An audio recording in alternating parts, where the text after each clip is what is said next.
اے میرے محبوب کی امت، اسی طرح میں نے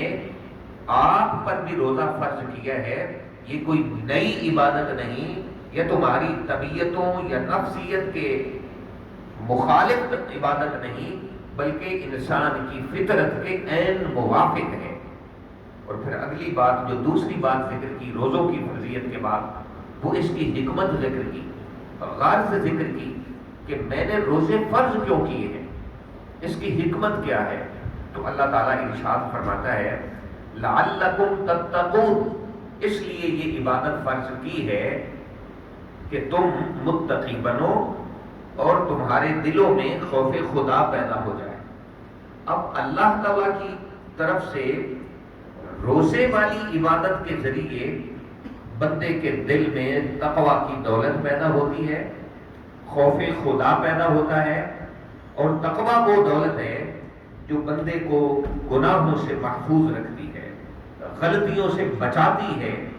اور بندے کو بے راہ روی اور گمراہی کی طرف نہیں جانے دیتی۔ تو روزہ وہ عبادت ہے جو بندے کو ایسا نیک، باعمل، باصلاحیت اور خیر اور بھلائی کا مجسم وجود بنا دیتی ہے کہ اس کے وجود سے پھر شر ختم ہو جاتا ہے اور خیر اس کے وجود میں داخل ہو جاتی ہے۔ ایک حدیث پاک میں حضور آقا دو جہان صلی اللہ تعالی علیہ وسلم نے ارشاد فرمایا کہ جو شخص رمضان کے روزے رکھے اور ہر مہینے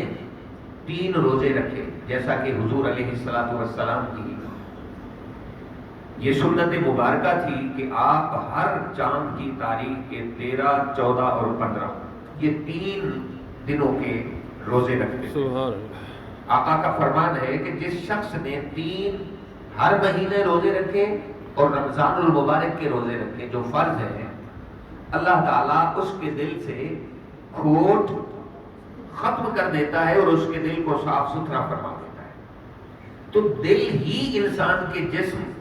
اور وجود میں ایک ایسا عضو ہے کہ جس کے حکم پر انسان کا ہر عضو جو ہے وہ عمل کرتا ہے۔ دل جو کہے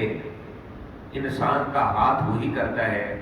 انسان کی آنکھ وہی کرتی ہے، اور انسان کے پاؤں وہی کچھ کرتے ہیں جو دل اس کو حکم دیتا ہے۔ تو ایمان والو، دل کی اصلاح کے لیے روزہ ایک ایسی عبادت ہے جس سے بڑھ کر دل کی اصلاح کے لیے کوئی اور عبادت نہیں ہے۔ دل کو کھوٹ سے، نفاق سے پاک صاف ستھرا کرنے کے لیے روزہ وہ خوبصورت عبادت ہے کہ اللہ تعالیٰ نے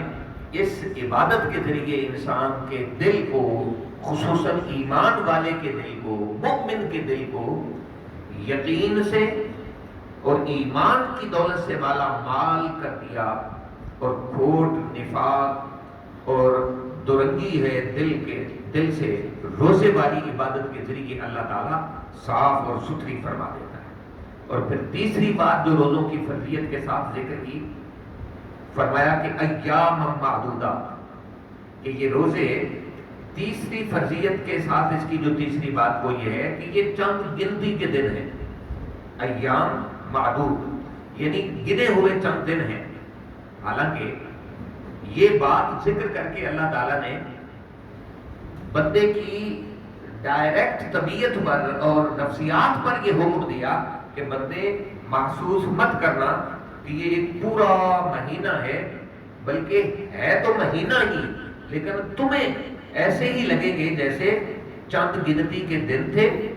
ابھی انتظار کر رہا تھا، ابھی ان کے اندر داخل ہوا اور اب وہ مکمل بھی ہونے جا رہے ہیں۔ اللہ تعالیٰ نے ایسی اس کے اندر خیر اور برکت رکھ دی ہے کہ اب 3 رمضان المبارک ہے، اب 2 رمضان المبارک یعنی 1 اور 2 پہلے 2 روزے مکمل ہو چکے ہیں اور تیسرے روزے میں ہم داخل ہیں، اور اسی طرح اللہ تعالیٰ کی توفیق سے ہمیں محسوس بھی نہیں ہوگا اور چند دن ہی لگیں گے، اور یہ نعمت جو رمضان المبارک والی ہے وہ جو پورا مہینہ ہے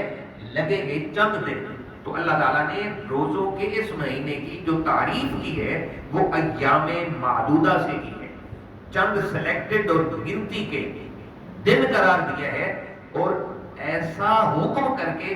طبیعتوں پر جو فزیکلی ایک بوجھ پیدا ہونا تھا، اللہ تعالیٰ نے یہ ایک لفظ پر یہ ذکر کر کے پورا بوجھ ہی اتار دیا۔